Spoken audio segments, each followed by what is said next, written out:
आपल्या तारुण्याच्या जीवनामध्ये समाजाच्या प्रती असलेली तळमळ त्यांनी या व्यासपीठावरती बोलून दाखवली. खरं तर तुमच्यासारखे मार्गदर्शक होते म्हणूनच समाज एका योग्य दिशेने जात असताना आपल्याला दिसतो आहे. आणि त्या तत्कालीन प्राप्त परिस्थितीमध्ये समाजाचे प्रश्न उचलून धरण्याचं काम ते अनंतकुमार पाटील साहेब असतील, ॲडव्होकेट दिलीपराव वेडतकर असतील, अनेक तत्कालीन नेतृत्व काम करत होतं. आणि समाज एका दिशेने जात असताना समाजाचा जो काही आर्थिक परिस्थिती उंचावली पाहिजे, समाजाचं आरक्षण मिळालं पाहिजे, हे प्रश्न आता उमरट्यावर आहेत. आणि म्हणून राज्याचं सरकार असेल, केंद्राचं सरकार असेल, धनगर समाजाच्या प्रश्नाच्या संदर्भामध्ये गांभीर्यपूर्वक त्यांना विचार करावा लागतो. त्याचं कारण म्हणजे हा असलेला समाजाचा दबाव आहे. आणि त्यामुळं भविष्य काळामध्ये आता तातडीने प्रश्न सुटण्याच्या दृष्टिकोनातून समाजाच्या या प्रश्नाकडे लक्ष द्यावंच लागेल. ही मात्र भूमिका आपल्याला या निमित्तानं जाणवत आहे. खरं तर वास्तविक आता हे काम करत असताना वेडतकर साहेबांनी देखील सांगितलं की आपल्या इथे हॉस्टेलचा प्रश्न आहे. पशुसंवर्धनचा विभागाच्या माध्यमातून जागा उपलब्ध करून देण्यात आलेली आहे. मला वाटतं आता 23 फेब्रुवारीला अधिवेशन सुरू होत आहे.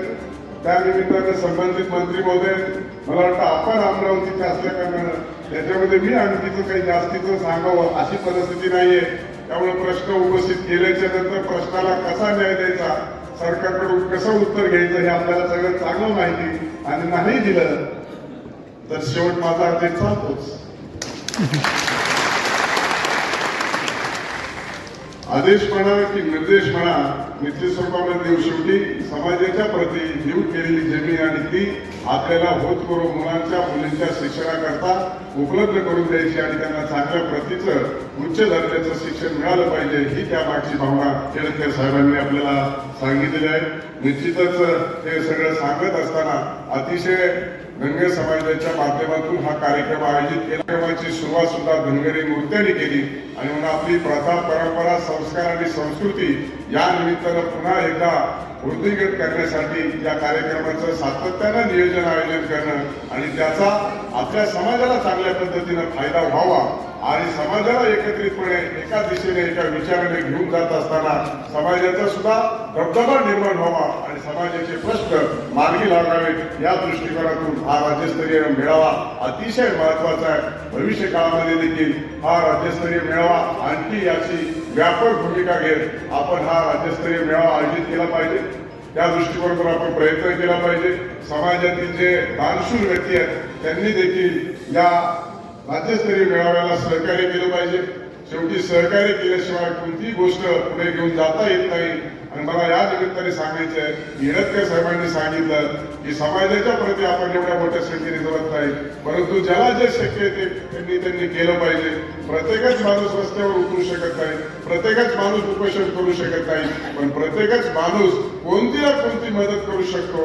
एखाद्याला रस्त्यावर उतरता येतं पण त्याच्याकडे पैसा नसतो, पण त्याला आपण जर पैसा दिला, ज्याच्याकडे पैसा आहे त्यांनी पैसा दिला पाहिजे, ज्याच्याकडे रस्त्यावर उतरता येतं त्यांनी रस्त्यावर उतरलं पाहिजे आणि ज्याला आंदोलन करता येतं त्यांनी आंदोलन केलं पाहिजे. आणि कोणत्या ना कोणत्या स्वरूपामध्ये समाजाच्या कामाला आपण आलं पाहिजे. ही भूमिका या राज्यस्तरीय मेळाव्याच्या माध्यमातून आपण जर घेऊन गेलो तर निश्चित स्वरूपामध्ये आपल्याला भविष्य काळामध्ये चांगले दिवस आल्याखेरीज राहणार नाही.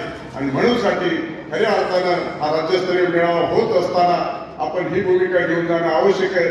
नाहीतर इच्छुक उमेदवाराला वाटेल आता मला बायको मिळाली, विषय संपला, मला नवरा मिळाला, विषय संपला, असं नाही. तुझं जुळावा म्हणून हा राज्यस्तरीय मेळावा केला होता. त्यामुळे तुझ्या उत्तराखंडमध्ये लग्न झाल्याच्या नंतर तू जरा मागे फिरून या राज्यस्तरीय मेळाव्याला मदत करण्याची भूमिका भविष्य काळातल्या जोडप्यांनी ठेवावी, अशा प्रकारची अपेक्षा, इच्छा व्यक्त करत मी वर आणि वधू इच्छुक दोन्ही उमेदवारांना मनपूर्वक अशा हार्दिक शुभेच्छा व्यक्त करतो. आयोजनाला मनपूर्वक असे धन्यवाद देतो. मला आपण समितीने बोलवलं आणि सर्व व्यासपीठावरील सन्माननीय प्रतिनिधींना देखील बोलवलं, त्याबद्दल आमच्या सर्वांच्या वतीनं मी आयोजन समितीचा आपल्या सर्वांचा मनपूर्वक आभार व्यक्त करतो आणि आपल्याला या निमित्तानं मनपूर्वक शुभेच्छा व्यक्त करून माझं बोलणं थांबवतो. जय हिंद, जय महाराष्ट्र, जय मल्हार.